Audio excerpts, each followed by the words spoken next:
Pajo, eno ne tamo bedo ka ng'wenyo wiya pi mwaka mapol. Chidong en, atie ka dok chene logo Uganda, ing'e bedo pe pi mwaka maromo 20 kulu. Kara mada weko bedo wubi adogo lacho. Gil mukwongo goyo wiya en aye liero cheng i kara ma kara wako ki dege. Kuoko buya dok chunya bedo ka gone i kara ma atie ka chere meja pa dok tich me immigration. Doi doi dugu tuon lacho ki kume kumbedi. Waya wajo ket mene kara ma obedo ka gwaka. Abaye wamo punki oli wang diricha mutoka ka waduoyo me chere gange i Kampala. Afua, guri ma punki vu, makino rube ki kachat bao, makichari ya nyiki yari duju, nene wachalo gin mange chon. Agomo ngwek la bola lwete ma yama bedo kachamo, i kara ma fuda tidi. Mutaka yila afua wa malo, i kara ma wachungi kachat bao ma orie. Ideke kama noke ken, lucharo luor mutaka wako. Muchomo, ngara chelo dange malo, kunchwalo kwere tal rinyo ki wang diricha. Umara Richard, ugwaro dul tala chel, chi uchako nyamo gi malo. Pik rinyo bedo katone iye madit chala guluni. Nani, eno dange, kela nyoge ki soda mangich. Waya yabo tong wae ki kejo, kao nena kwere ki wang mabet. Weka geni pe bedo chalo en. Akaye la bola chel chi agamo yueyo ki yeo. Gimet chalo ket ma bedo ka po pekini. Kawa donye Kampala, achako neno luak pire mapola ta. Boda, waya wajo ket meno, gen lu yela marach. Eyo, Richard ye kumeno ki kombedo me angech. La neno cha, ngara chilo yoga waki wiya bami tenguri. Kuma gum ni kuma tek. Eno lenge chi uporo wa ibu.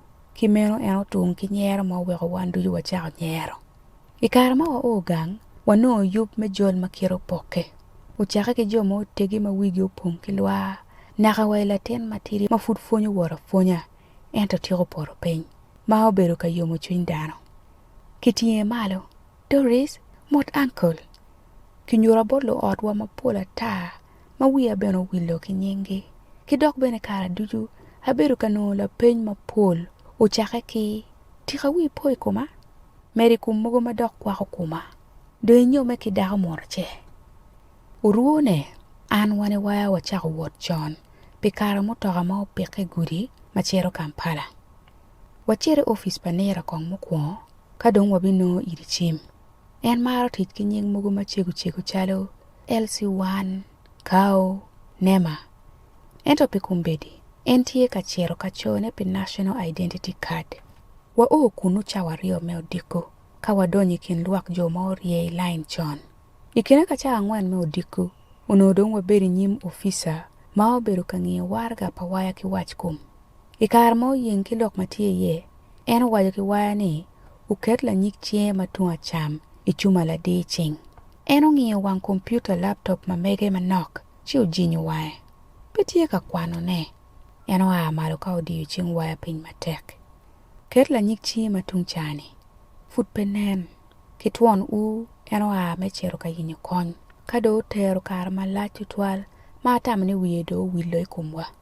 Pingo jami weng tero kar malachu twal kany, apenyo kikiniga. Waya obunyo, indok penge kor jami. Ya gikine, ofisa ni odugo ki kony mediro. Lacho mo otegi, ma oteta ni, umiro login makiluoni USB memory stick, keyboard laptop. Eno ni peo chobo peka matie. Inge kobo memory stick pi wang mapol, eno yen wiye cho wajani, ibi chako dojo. Ikine mawa hae chawa boro, kejo nodong tie ka neka doki nigo kera. Waya wajani, ina yikit majame tiyo kwere kany pe London. Bere wilu chim, doko beru yo machiek matiyo. Eto no do aol tutwale kina mawa gang pa waya. Achero chone kaburu. Uruono digo wachero ka yero bas mechero pajo kitgum. Kichoya ki yeo kuma. Paul, malo.